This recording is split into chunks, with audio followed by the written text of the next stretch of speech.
Hi friends, I'm so excited to show you this decorative mirror. See, is this? You can see the size.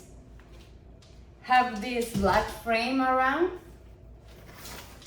See, and in the back have these 4 rings, so you can put it in any direction. You can put it here, or this way, or this way, and it's easy to put. You can you just put a hook in your wall and decide the form. I'm gonna put it here, and there is. So you can put another accessories for decor, like some plants maybe around,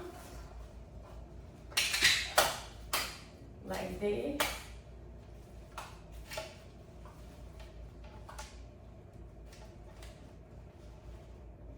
And it's ready. You can put this mirror in your living room, in your room, in your kitchen. So I highly recommend this accessory for decor your home. See you.